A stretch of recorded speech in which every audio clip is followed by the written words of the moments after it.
I'm showing a picture of a clipping of the Giffords, Gabby Gifford, who was a congressman, married to a twin, Mark Kelly.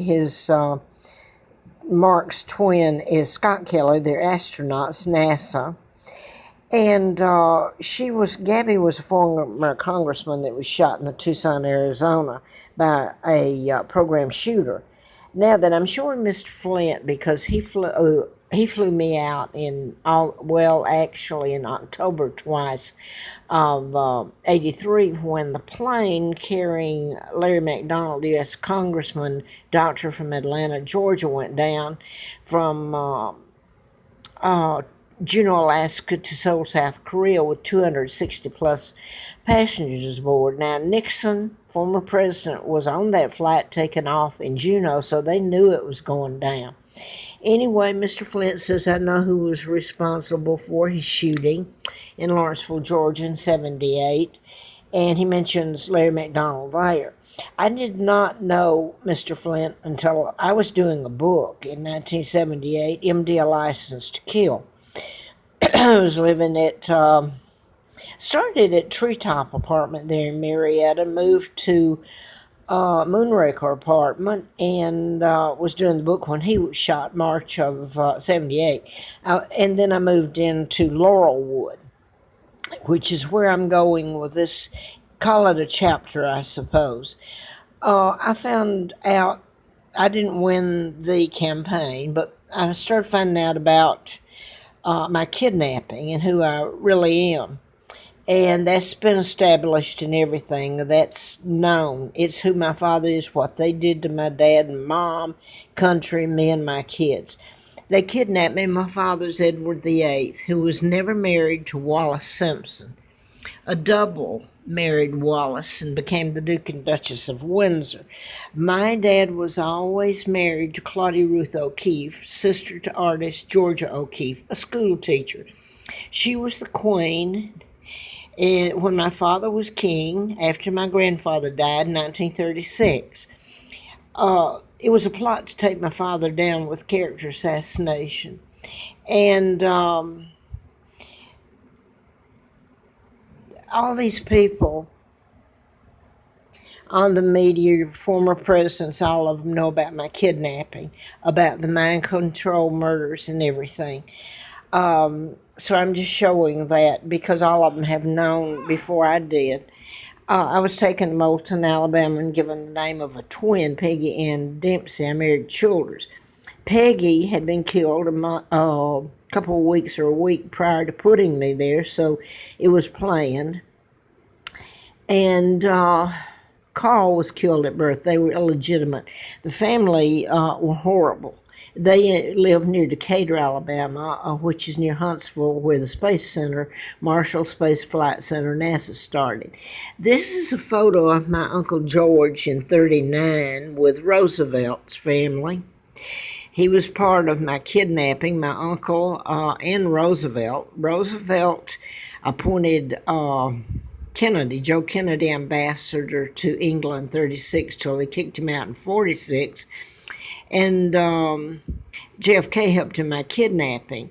There was an addendum when my father abdicated. He did not abdicate, as history says, to marry this woman.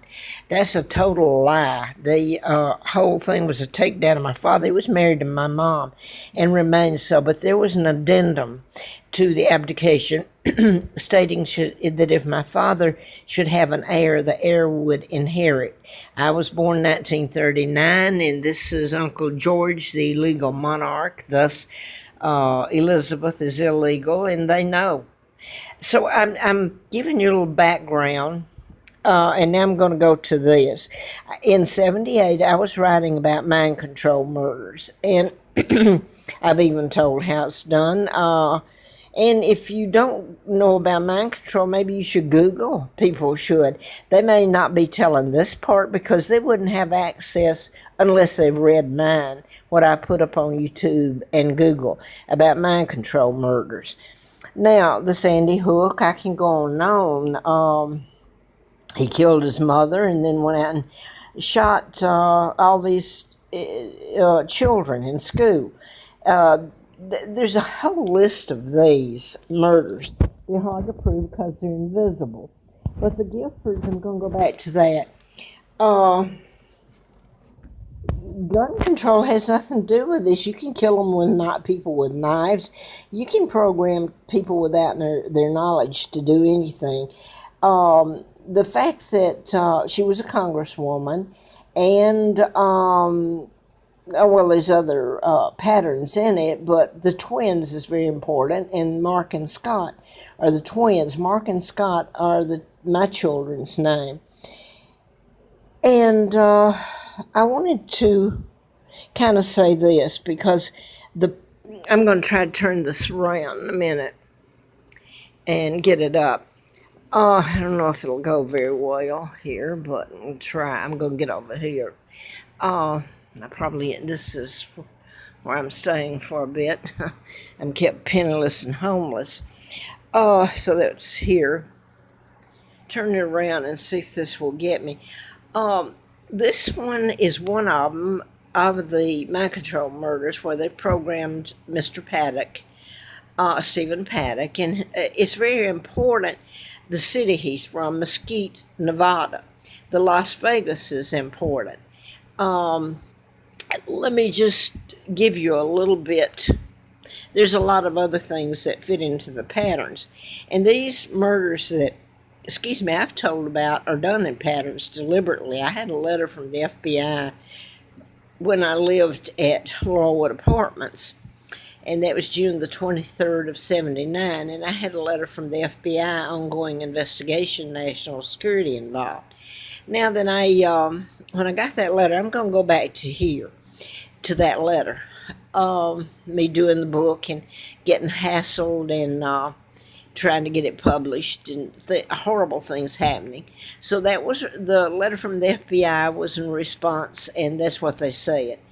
So my ex-husband came back, and I took him up to the office. I'd been there a month or so, and I took him to the office and introduced him, and I told her what was happening. She knew anyway, and now I know she really knew. But anyway, I told her that he's not on my lease. He wasn't to be put on my lease. It was my security, my lease. There was never any other arrangement made. Now, come to find out, she told me, the manager, that, well, she kind of knew about some stuff because her uncle was I believe it was her uncle, was in charge of the Patty Hearst kidnapping. So the Hearst, this was a big plot to take my father down because the Hearst, who become a part of this really things happening, and the Roosevelt, Rockefellers, Bilderbergers, my own uncle. It's the Illuminati, the New World Order that controls the government now. And they mention it in the Bible. Okay. So let me put it this way. Things got so bad, my ex-husband came back, and he was there sporadically because he was out of town with his job most of the time. But I remember he tried to get me to move in an apartment within Laurelwood there on Bentley Drive in Marietta. It was just a few blocks from Moonraker, where I'd moved from, and from Treetop, so I always lived in that area there. And Larry Flynn had been shot while I was doing the book in Lawrenceville, Georgia, and I tried to tell everybody about it, and they wouldn't listen then. The TV stations all knew it. But now, I want to get to this, and maybe it doesn't make sense to someone because they don't choose to listen to it or don't like what I'm saying. It happens to be true. My husband, ex-husband, had said, well, why don't you move up a couple of buildings up within Laurelwood, same apartment, so my lease would just change to apartments. And I said, no, I went and looked at it, and I actually got sick in it. Later I found out I have an autoimmune disorder, and when I'm around toxic fumes and have to inhale them, you either get away from it, or they fix it so you're not having to inhale it. It makes my immune system attack itself, and it's really can cause danger to your organs if you're forced to inhale it over time. Now, I'm not going to get into that right now. I've told this in the past. But things were so bad that my ex-husband called his sister Laura. Her name's Laura Childers Klein.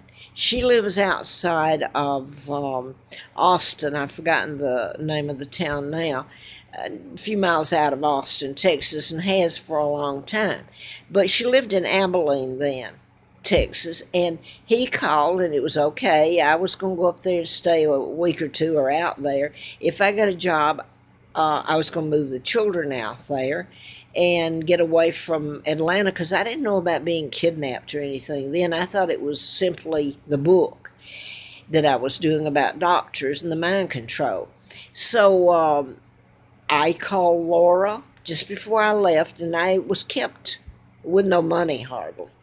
And I was trying to do the book and get it published and pay rent and all this. So anyway, I went out to call Laura. Oh, yes, it's fine. Come on out. I got to Mesquite, Texas, and spent the night at the Days Inn. Later, I run in the campaign to replace the Dr. Congressman and was flown out to Flint's with Lon Day, who was the owner at the time of all the Days Inn, and he was a very nice man. I ran with Buddy Darden, who I knew, who was the Cobb County Marietta District Attorney, and knew about some of the cases I wrote about. He prosecuted the Warren and Rosina Matthews at the hospital where Larry McDonald was doctor, Piedmont in Atlanta. So I'm going to leave it there and go on. I got to Mesquite, and I don't have much money. I called Laura, spent the night the Days Inn, got up the next morning, said I'm on my way. And I just called her before I left Marietta. And suddenly her whole attitude said, well, you can't come here. You're not welcome. I couldn't believe it. So I turned around, went back. When I got back, my apartment at Laurelwood, the manager had allowed my ex-husband to move my furniture, sign a new lease, and the apartment that made me so sick is where my furniture was, where he had a key. I had no key. It was all illegal. They let him use my security deposit, and my bank account was wiped out by him. Now then, I didn't know that he was dating someone. I also know that he had a company, and I'm not sure who footed the bill in it. I think the Brits probably did. It was a fabric company, and I know that when it went bankrupt, there was a lot of checks and a lot of things that he had to go down during a bankruptcy, and I think they got something on him if they needed to, that caused him to do the things to me he did. Anyway, I'm leaving a lot out because I can't get it up, and I didn't have a key anymore, and I'm in an apartment that makes me sick. So 2 weeks later, this is in mid-March of 80, I go to who I thought was a friend. She worked for doctors. Her relatives did. And went to her house in Marietta and to maybe feel better, and she knew all about the book and everything. Woke up the next morning and I knew something bad had been put in me. And all I knew was the stem of my neck was red and hurting. Well, come to find out, I went to the emergency room, and Lina Dempsey, I was kidnapped and brought to Moulton, Alabama. She was suddenly in Atlanta out of the blue, which was ridiculous, from Huntsville, Alabama. And she come by and picked me up at Lois's home, took me to the emergency room. Well, I didn't leave. I simply went for a tox screen to see what had been put in me and see if you could, what am I trying to say, neutralize it. Well, I didn't. I'm going to name the doctor here, and this gets scary because I know what they can do still. Dr. Beecham, Paul Beecham, and this was 5th West Paces Ferry Hospital, down from the governor's mansion.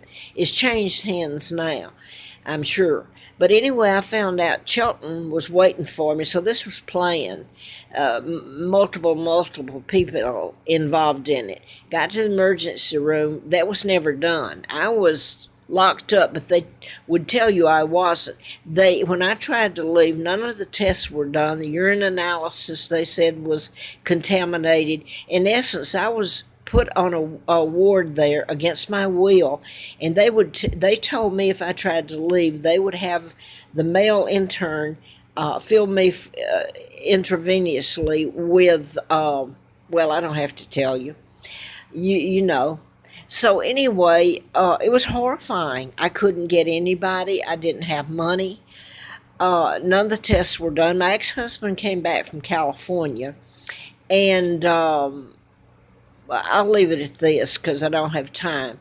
The tests were never done. Dr. Beecham told me at one point when I was literally fainting and going to the floor, I remember him saying, "You better stop with what you're saying about these doctors." Well, later when I found out about who I am, I know that was the real reason.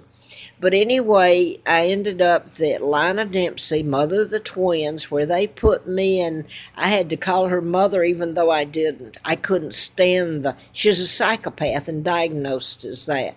Well, she killed her kids. But anyway, I was shoved into her car and back to to Huntsville, Alabama, where the Space Center. That's where I was taken, near there, at age 2. So I went to work for Fred Simpson, as in Wallace Warfield Simpson.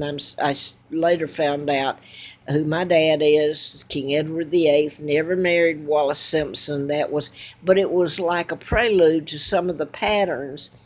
And my next job there was for Doyle Duke at Golden Triangle there in Huntsville. You get into, John Sparkman was a senator who, up in D.C. from Alabama, that was there for years. All these people knew about my kidnapping. I'm a hostage. I'm still a hostage. I can't go home. I can't even get my name back. Although the Brits and the Germans and some Americans have worked to get it done. And I don't even know where my children are. I haven't seen them in years, Mark and Scott. Now then, I wanted to get back to the Mesquite was where I turned around and came back. My apartment's gone. I go back out to Larry Flint's in '83 when one of the doctors I wrote about, the plane went down. And he helped me collect the funds to operate the campaign with, and they were all taken from Vegas casinos. And the only time I was ever out there was on the Strip. Just later, Flint furnished me a car for a year, and I simply just drove down through it to find out, just to see it, say I'd been there.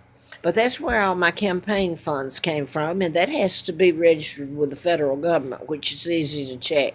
So that's not, and Mesquite is outside where Mr. Paddock is. I can tell you now, that's Mesquite, Nevada. I can tell you now that he was programmed totally, and they're not going to tell you. They can't find anything. They did a autopsy on his brain, for God's sake, because the motive is in the programming with the programmers who programmed him. So I can't tell it all, other than Laura Childers should be asked to ante up. She's still alive, and she's lived a pretty friggin' good life. She should have been charged. Nobody in this whole ongoing mess of breaking the law, and it involved psychological torture, all kinds done. It's unbelievable that it's been allowed to happen. So I'm going to stop here. You have to get it up and tell it, and you have to get it up and show the patterns, the timeline, and all that. So that's where I'm going to leave it right now. The Mesquite is very important.